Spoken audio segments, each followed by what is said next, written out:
નમસ્કાર, હું કાનન માંકડ.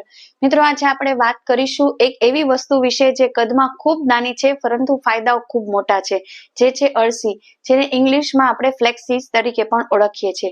જાણીશું અળસીના ફાયદા, કઈ રીતે લઈ શકાય, તેની કેટલીક સાઇડ ઇફેક્ટ્સ વિશે પણ વાત કરીએ. અળસી એ એક કુદરતી બીજ છે જેમાં કુદરતી રીતે ઓમેગા-3 ફેટી એસિડ્સ, ફાઇબર, પ્રોટીન, લિગ્નેન્સ હોય છે. લિગ્નેન્સ એટલે જે છોડમાંથી મળતા પદાર્થો જે શરીરમાં હોર્મોન્સને બેલેન્સ કરે છે. ટૂંકમાં કહીએ તો અળસી એ સુપરફૂડ છે. હવે જાણીએ તેના ફાયદાઓ. હૃદય માટે કુદરતી રક્ષણ આપે છે. ખાસ કરીને અળસીમાં રહેલા ઓમેગા-3 ફેટી એસિડ્સ છે જે હૃદયની ધમનીઓને લવચીક રાખે છે. તેનાથી હાઈ કોલેસ્ટ્રોલ છે, હાઈ બ્લડ પ્રેશર છે એ કંટ્રોલમાં રહી શકે છે. ખાસ કરીને બ્લોકેજ છે કે high blood pressure, heart attack, તેનાથી બચી શકીએ છીએ. જે લોકો ફિશ ઓઇલ નથી ખાતા તે લોકો માટે પ્લાન્ટ બેઝ આપણે હાર્ટ પ્રોટેક્ટર કહી શકીએ. અળસીમાં રહેલું સોલ્યુબલ ફાઇબર છે એ ખોરાક પછી ઝડપથી બ્લડ સુગર વધવા ન દે. જે બ્લડમાં સુગરનું જે શોષણ છે એ ધીમે ધીમે કરે છે. માટે અળસીનું નિયમિત સેવન કરવાથી તમારું સુગર લેવલ છે પણ નિયંત્રણમાં રહે છે. માટે ડાયાબિટીસના દર્દીઓએ નિયમિત અળસીનું સેવન છે કરવું જોઈએ. અગાઉ વાત થઈ એમ કે અળસીમાં ફાઇબરની માત્રા સારા એવા પ્રમાણમાં છે. તો ફાઇબરને લીધે પાચન તંત્રને સક્રિય રાખે છે, આંતરડાની ગતિવિધિ સારી રાખે છે, આંતરડાને નરમ રાખે છે, જે સ્ટૂલ છે એને નરમ કરે છે. માટે જે કબજિયાતની તકલીફથી પીડાતા હોય તેને માટે તો અળસી છે રામબાણ છે. આ સાથે પાચનને લગતી કોઈ પણ સમસ્યા હોય, અપચાની તકલીફ હોય, ગેસ વારે ઘણી થઈ જતો હોય તે લોકો માટે પણ સારું છે. અળસીનું નિયમિત સેવન છે પેટ હલકું રાખે છે, શરીરને ડિટોક્સ કરે છે અને એક આખા દિવસમાં એકવાર છે સ્વાભાવિક રીતે આપણું પેટ છે સરસ સાફ થાય છે. અળસીમાં ઓમેગા-3 લિગ્નેન્સ અને સાથે બ્યુટી વિટામિન, જે વિટામિન ઈ તરીકે ઓળખાય છે, એ પણ સારા એવા પ્રમાણમાં છે, જે આપણું ત્વચા અને વાળ ઉપર ખૂબ સરસ રીતે કામ કરે છે, નેચરલ ગ્લો આપે છે, આપણો ચહેરો કુદરતી રીતે ચમકીલો બનાવે છે. જે લોકોને સ્કિન પર ડાઘ ધબ્બા હોય અથવા તો સ્કિન ડ્રાય રહેતી હોય તે લોકો માટે તો ખૂબ અળસી છે લાભ આપશે. આ સાથે વાળમાં તમે જે નિયમિત છે તમે અળસીનું સેવન તો કરી શકો. આ સાથે અળસીનું જે તેલ આવે છે તેનો પણ ઉપયોગ કરી અને તમે તેને વાળમાં પણ ચમક લાવી શકો છો.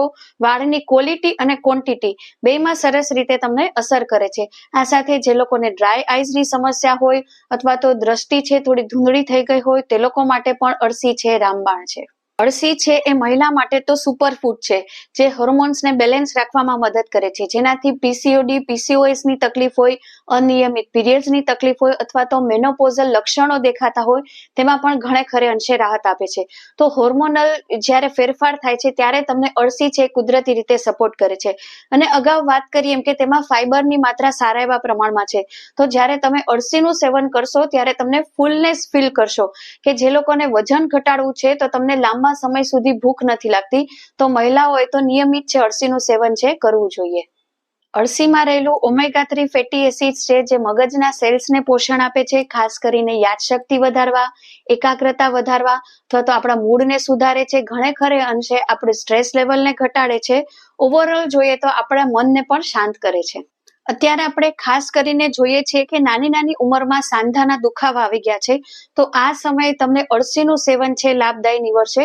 તો અળસીનું સેવન તમે નિયમિત કરશો તો સાંધાના દુખાવામાં તો રાહત મળશે અને સાથે શરીરમાં ક્યાંય પણ રહેલું ઇન્ફ્લામેશન, સોજો છે એ પણ તમને ઘટાડવામાં મદદ કરશે.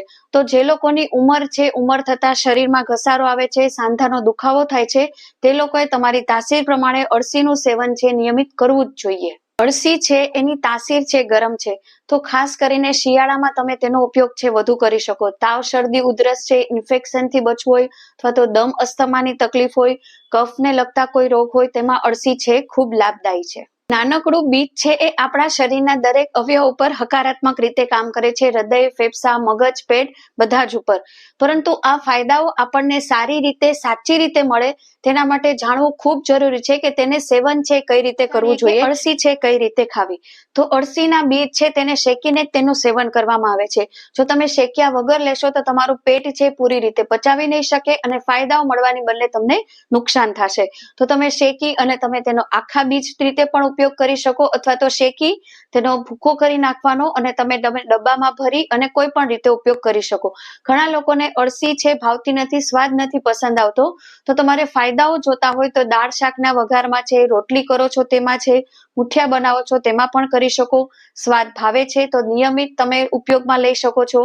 તમે સ્મૂધી પીવો છો, તમે દહીં ખાઓ છો, સલાડ છે, કોઈ પણ ખાવાની વાનગીમાં તમે અળસીનો ઉપયોગ છે આરામથી કરી શકો છો. પરંતુ કોઈ પણ વસ્તુ ગમે તેટલી સારી હોય, સુપરફૂડ કેમ ન હોય, પરંતુ વધુ પડતું સેવન છે તમને નુકસાન કરી શકે છે. અળસીની તાસીર છે ગરમ છે, તો હવે શિયાળો આવશે તો શિયાળામાં અળસીનો ઉપયોગ છે તમે આરામથી કરી શકો છો, પણ એમાં પણ તમે 1 ચમચી છે, વધુમાં વધુ તમે 2 ચમચી, એનાથી વધુ તમે ઉપયોગમાં નહીં લઈ શકો. જે લોકોનો સ્વભાવ ગરમ છે અથવા તો પિત્તની પ્રકૃતિ છે, ગરમીનો કોઠો છે, તે લોકોએ ઉનાળામાં તેનું સેવન નથી કરવાનું, અને શિયાળામાં પણ કદાચ તમને કોઈ તકલીફ પડે તો તમારે તેની માત્રા છે એકદમ ઘટાડી નાખવાની, અડધી કરી નાખવાની. તો ખાસ ધ્યાન રાખવાનું, તમારી તાસીર પ્રમાણે કોઈ પણ વસ્તુનું સેવન છે તમારે કરવું. વાત કરીએ અળસીની સાઈડ ઇફેક્ટ વિશે, તો તમે અળસીનું વધારે પડતું સેવન છે તો તમને પેટની સમસ્યા છે ઊભી કરી શકે છે, તમને એસિડિટી થઈ શકે છે, અથવા તો ગેસ છે તેની તકલીફ પણ થઈ શકે છે. પૂરી રીતે પચતું ન હોય તો તમને પાચન પણ તમારું નબળું થઈ શકે છે. બીજું છે, અળસીની તાસીર ગરમ છે, તો ગર્ભવતી મહિલાઓએ તેનું સેવન ન કરવું જોઈએ, અથવા તો તમારે ડોક્ટરની સલાહ છે અચૂક લેવી. અગાઉ આપણે જાણ્યું કે અળસીના નિયમિત સેવનથી તમારું બ્લડ પ્રેશર છે, ડાયાબિટીસ છે, કોલેસ્ટ્રોલ છે એ નિયંત્રણમાં રહે છે, અથવા તો કદાચ ઘટી શકે છે. તો તમને ડાયાબિટીસ હોય, બ્લડ પ્રેશર હોય તો તમારે એક વખત ડોક્ટરની સલાહ લેવી. તમે સેવન કર્યા બાદ કદાચ તમારું એવું બની શકે કે ડાયાબિટીસ છે વધારે લો થઈ જાય, તો આવા સમયે તમારે ડોક્ટરની સલાહ છે ચોક્કસથી લેવી. અળસીનું સેવન છે એ થોડી માત્રામાં કરો, પરંતુ નિયમિત માત્રામાં કરો, અને ફરક તમે જાતે જ અનુભવો. ફરી મળીએ નવા જ કોઈ વિષય સાથે, ત્યાં સુધી રજા લો.